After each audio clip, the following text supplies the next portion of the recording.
So finally इस साल की most avoided movie Pushpa 2 release हो चुकी है। और देखो, इसके लिए जो हाइप किया था वो बिल्कुल जस्टिफाइड था। लेकिन हाँ, कुछ ऐसे पॉइंट्स भी थे जो फिट नहीं बैठ रहे थे और वो और बेटर तरीके से हो सकते थे। उनके बारे में भी आगे बात करेंगे। तो देखो, बुक माई शो पे जितने भी मेरे नियर बाय थिएटर्स थे वो सभी हाउसफुल थे। ये क्लियरली दिखाता है कि पुष्पा का ऑडियंस में कितना क्रेज़ है। ये मूवी मास मसाला एंटरटेनमेंट का एक परफेक्ट एग्जाम्पल है और यही इसका सबसे बड़ा स्ट्रॉन्ग पॉइंट भी है। अब बात करते हैं इस मूवी के कैरेक्टर्स की। तो सबसे पहले आते हैं अल्लू अर्जुन। अल्लू अर्जुन ने फिर से एक बार इस पुष्पराज के कैरेक्टर को इतना ज़बरदस्त तरीके से स्क्रीन पे उतारा है कि आप उनसे नज़रें हटा ही नहीं पाओगे। उनका स्वैग, एटीट्यूड और डायलॉग सब कुछ नेक्स्ट लेवल है। स्पेशली उनकी जापनीज़। हाँ, आई नो कि मैंने यहाँ पर एक स्पॉइलर दे दिया, लेकिन वो सीन्स जब आप देखोगे तो आपको बहुत मज़ा आएगा। और अब जबकि मैंने आपको ये बात बता दी है तो आपको इसके लिए एक्साइटमेंट भी रहेगी। रश्मिका भी अपने रोल में काफ़ी अच्छी लगती है।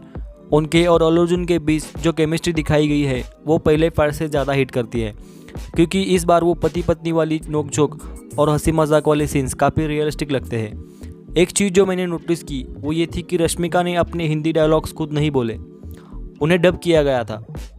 ये डिसीजन एक्चुअली उनके फेवर में गया है, क्योंकि उनके हिंदी टोन के लिए उनको कितना ट्रोल किया ये बात तुम, मैं और एनिमल के मेकर्स तीनों को पता है। और मूवी में जिन्होंने भी श्रीवल्ली के कैरेक्टर को वॉइस दी है वो काफ़ी नेचुरल लगती है और वो उनके कैरेक्टर को परफेक्टली सूट भी करती है।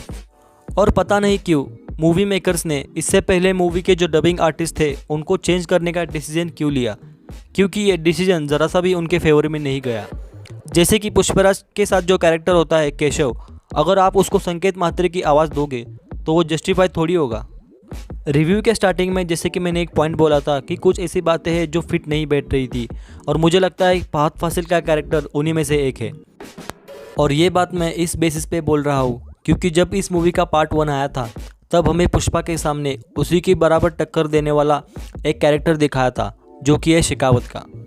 और हमें ये प्रॉमिस किया था कि पार्ट 2 में इन दोनों के बीच एक बड़ी राइवलरी देखने को मिलेगी, और यही एक बात थोड़ी सी साइडलाइन होती हुई दिखी पार्ट 2 में।